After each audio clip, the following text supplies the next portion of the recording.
মেহেরপুরের গাংনী উপজেলার বামুন্দি করবী ক্লিনিক অ্যান্ড ডায়াগনস্টিক সেন্টারে নবজাতকের মৃত্যুর ঘটনায় অভিযান চালায় ভ্রাম্যমাণ আদালত। পরে ওই ক্লিনিকের বিভিন্ন ত্রুটি থাকায় ক্লিনিক মালিক জাহিদুল ইসলাম বিদ্যুৎকে 50,000 টাকা জরিমানা ও 1 বছরের বিনাশ্রম কারাদণ্ড দিয়েছে ভ্রাম্যমাণ আদালত। আজ মঙ্গলবার 11 জুন বিকেল 4:30টার দিকে ভ্রাম্যমাণ আদালত পরিচালনা করেন গাংনী উপজেলা সহকারী কমিশনার ভূমি নাদির হোসেন শামীম।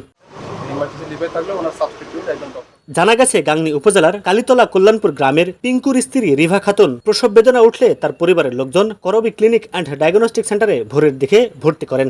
ডাক্তার আসবে চলে এসেছে বলে ওই রোগীকে প্রায় 6 ঘন্টা আটকে রাখে ক্লিনিক মালিক কর্তৃপক্ষ। পরে দুপুর 1:30টা নাগাদ সিজারিয়ান অপারেশন করেন গাংনী উপজেলা স্বাস্থ্য কমপ্লেক্সের medical officer doctor BD Das. Caesarean operation করার পর পরিবারের সদস্যরা জানতে পারে নবজাতকের মৃত্যু হয়েছে। নবজাতকের মৃত্যুর পর ক্লিনিক ও ডায়াগনস্টিক সেন্টারের স্বত্বাধিকারী জাহিদুল ইসলাম বিদ্যুৎ তড়িঘড়ি করে রোগী ও নবজাতককে ক্লিনিক থেকে বের করে দেওয়ার চেষ্টা করলে রোগীর স্বজনরা জোরপূর্বক অবস্থান নেন ক্লিনিক ও ডায়াগনস্টিক সেন্টারে। খবর পেয়ে ঘটনাস্থলে পৌঁছায় গাংনী উপজেলা সহকারী কমিশনার ভূমি নাদির হোসেন শামীম ও স্বাস্থ্য কমপ্লেক্সের পরিবার পরিকল্পনা কর্মকর্তা সুপ্রভা রানী। এ বিষয়ে গাংনী উপজেলা স্বাস্থ্য কমপ্লেক্সের মেডিকেল অফিসার ডাক্তার বিডি দাসের মুঠোফোনে একাধিকবার ফোন দিয়েও তার সাথে যোগাযোগ করা সম্ভব হয়নি। গাংনী উপজেলা পরিবার পরিকল্পনা কর্মকর্তা সুপ্রভা রানী জানান, ডাক্তার আসার অজুহাতে সিজারিয়ান রোগীকে প্রায় 6 ঘন্টা হাসপাতালে রাখার অভিযোগের সত্যতা পেয়েছি। হাসপাতালের বৈধতার কাগজপত্র না থাকার সত্যতা স্বীকার করেন তিনি।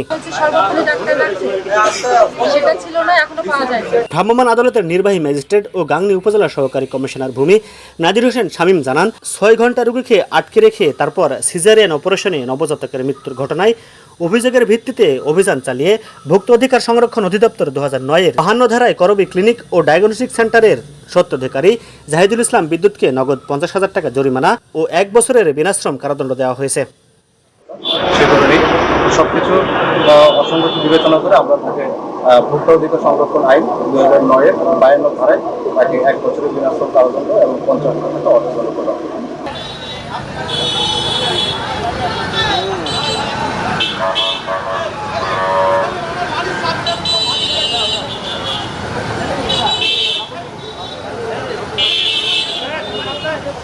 আসামি